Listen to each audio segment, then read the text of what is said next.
ये 8 मिनट की वीडियो मेरे वो तमाम भाई देख लें जो सऊदी अरब जाने की ख्वाहिश रखते हैं, तो उनको बहुत इन्फॉर्मेशन मिलेगी।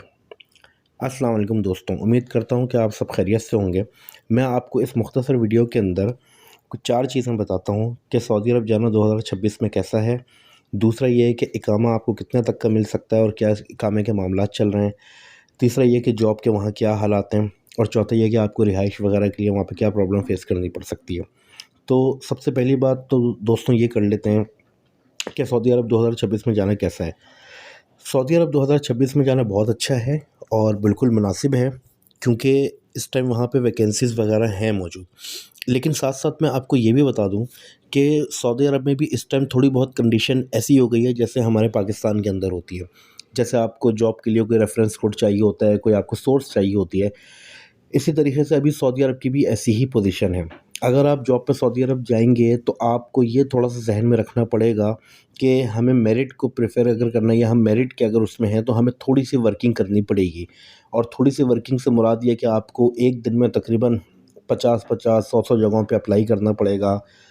और साथ में अपना क्या कहते हैं, जितनी आप कोशिश कर सकते हैं ऑनलाइन के अलावा थ्रू ईमेल, फ़िज़िकली जाकर, और अपने रेफ़रेंसेस को आप यूज़ करें, अपने सोर्सेज़ को आप यूज़ करें, तो होपफुली कि आप कहीं न कहीं एडजस्ट हो जाएँगे। दूसरा मेरे दोस्तों, आपने एक ये बात अपने ज़हन में रखनी है कि अगर आप वहाँ पे आइडल बैठ रहे हैं और आप समझते हैं कि 2-3 महीने मेरे आइडल गुज़र गए और मुझे कोई जॉब नहीं मिल रही मेरी रेलेवेंट फ़ील्ड के अंदर, तो आप इस चीज़ को बिल्कुल मत सोचें वहाँ पे कि आपने सिर्फ़ अपनी रेलेवेंट फ़ील्ड के अंदर ही जॉब करनी है। क्योंकि करेंसी डिफरेंशिएट जो है वो बहुत मैटर करता है। अगर आप सऊदी अरब के अंदर लेट्स सपोज़ आप किसी मेडिकल की फ़ील्ड में हैं और आप किसी अकाउंट्स की फ़ील्ड में जॉब कर रहे हैं और आपको तनख्वाह मिल रही है 5,000 रियाल, तो वो पाकिस्तानी इतने पैसे बनते हैं जितने आप पाकिस्तान में अपनी फ़ील्ड में रहते हुए भी नहीं कमा सकते। तो आपने दोस्तों सऊदीया के अंदर ये बिल्कुल भी नहीं देखना कि मुझे मेरी फ़ील्ड में जॉब मिल रही है कि नहीं मिल रही। आपको जो जॉब मिले वो आपको पकड़ लेनी है, और फिर आप वक़्त के साथ-साथ देखें, अगर आपको आपकी फ़ील्ड में जॉब मिल जाती है तो आप वहाँ पे स्विच कर लें। इस टाइम जो सबसे ज़्यादा वहाँ पर वैल्यू है फ़ील्ड की, वो है सिविल इंजीनियरिंग की। मैं ये अपने ज़ाती तजुर्बे के साथ और बहुत ऐसे एक्सपीरियंसेस जो मेरे सराउंडिंग के दोस्त हैं जो खुद सिविल इंजीनियर्स हैं, उनके बिहाफ़ पे मैं आपको बता रहा हूँ। जिस टाइम सऊदीया में ज़िंदगी गुज़ार रहे हैं, सऊदीया में हैं, सिविल इंजीनियर का वहाँ पर इस तरीके का सिस्टम है, वो कहीं न कहीं एडजस्ट हो जाएगा, कहीं न कहीं वो घुस जाएगा। और जो तनख्वाहें पहले सिविल इंजीनियर्स को मिलती थी, ये मैं आपको बात थोड़ी-सी क्लियर कर दूँ। जैसे मिसाल के तौर पे सुपरवाइज़र या फ़ोरमैन या इंस्पेक्टर के लेवल की जो तनख्वाह होती थी पहले, वो इस टाइम इंजीनियर को दी जा रही है। और इंजीनियर के लेवल की जो तनख्वाह होती थी, वो इस टाइम चीफ़ इंजीनियर को दी जा रही है। उसकी बहुत बड़ी वजह ये है दोस्तों कि एकदम जो पाकिस्तान से 2024-25 के दरमियान 6 लाख, 26 लाख लोग यहाँ से जो गए हैं, तो उसकी वजह से बहुत ज़्यादा वहाँ पे ट्रैफ़िक जैम हो गया है जॉब्स के मामले में। और इंजीनियरिंग एक ऐसी फ़ील्ड है कि जिसमें बहुत सारे लोगों ने ये सोचते हुए स्विच किया सऊदी अरब के, वहाँ पे नियोम बन रहा है, वहाँ पे 2030 का विज़न है सऊदीया का, और इसके अलावा बहुत सारी प्रोजेक्ट्स वगैरह बन रहे हैं। और दूसरा ये है कि 2034 में वहाँ पे फीफा वर्ल्ड कप भी होना है। तो ये चीज़ें सोचते हुए जो एक इंजीनियरिंग का बहुत बड़ा झुंड यहाँ से गया है वहाँ पे, उसकी वजह से वहाँ पे उन लोगों ने सऊदीयंस ने थोड़ी-सी पॉलिसीज़ में अपनी चेंजेस कर ली हैं। लेकिन ये है कि आप जाएँ, जाके आप अपनी किस्मत आज़माएँ, और मेहनत आपने करनी है अप्लाई करने में। रेफ़रेंस आपने यूज़ करने हैं, इंशाल्लाह आप कहीं न कहीं एडजस्ट हो जाएँगे। जॉब्स हैं वहाँ पे, लेकिन आपको थोड़ी-सी एफ़र्ट्स करनी पड़ेंगी। आपको ऐसा नहीं है कि जाते ही किस्मत अगर आपको जॉब दिलाएगी तो शायद 1 दिन में मिल जाए, और अगर आप मेहनत करके लेंगे तो हो सकता है आपको थोड़ा-सा टाइम लग जाए। दूसरी बात ये दोस्तों कि इकामे का मैं आपको बता दूँ कि ये मैं आप बहुत गौर से इस बात को समझिएगा कि अगर आप ज़्यादा एक्सपीरियंस आपको नहीं है, आप फ्रेश हैं या आप 2 से 3 साल का तजुर्बा रखते हैं, तो मेरे दोस्तों, मेरे भाइयों, आपने कम से कम 6 से साल का इकामा लेना है। आपने 3 महीने का इकामा नहीं लेना।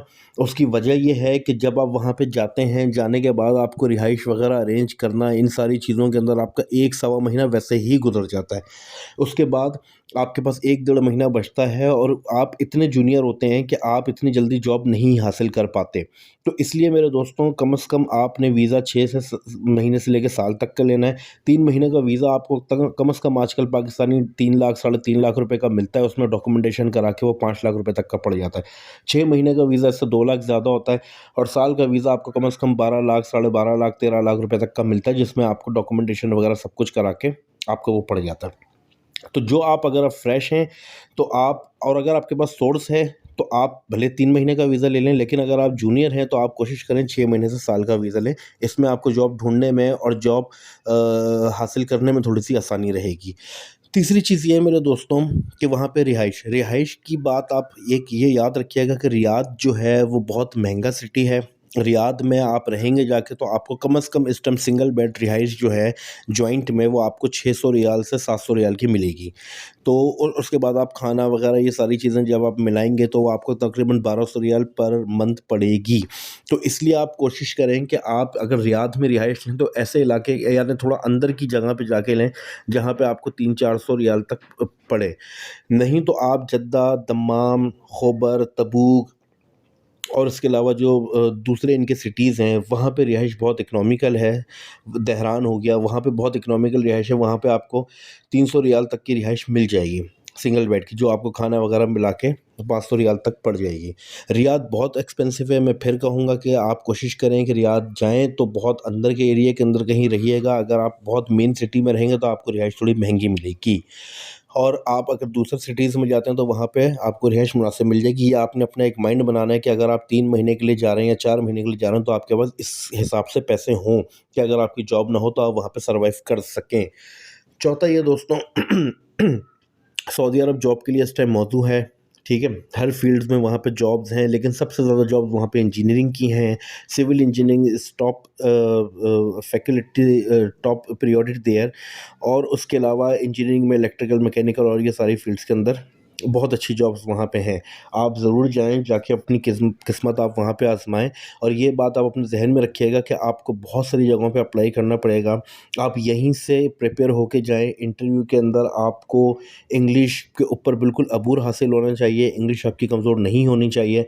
जाकर आप सबसे पहला काम वहाँ पे ये करें कि अगर आप ये माइंड बना कर गए कि मैंने यहाँ पे अब रहना है और वापस नहीं आना, तो आप किसी भी तरीके से लाइसेंस वहाँ पे बनवा लें। कम से कम 2000 से 2500 रियाल आपका वहाँ पे लाइसेंस बनवाने में खर्चा आएगा। आप लाइसेंस बनवाएँ, उससे आपको बहुत एडवांटेज मिलेगा और जॉब भी ईज़िली मिलेगी। और बाकी आपने वहाँ पे जाके बस कोशिश करनी है, इंशाल्लाह आपको जॉब मिल जाएगी। रेफ़रेंसेस यूज़ करें, पाकिस्तानी कम्युनिटी बहुत अच्छी है वहाँ पे, इंशाल्लाह बहुत हेल्प करती है वहाँ पे लोगों के लिए पाकिस्तानी कम्युनिटी, और इंशाल्लाह आप वहाँ पे जॉब हासिल कर लेंगे। दोस्तों, अगर ये वीडियो मेरी पसंद आई हो तो इसको लोगों से ज़रूर शेयर करना इन्फॉर्मेशन के लिए। मेरे चैनल को ज़रूर सब्सक्राइब करना, लाइक करना और प्लीज़ शेयर करना।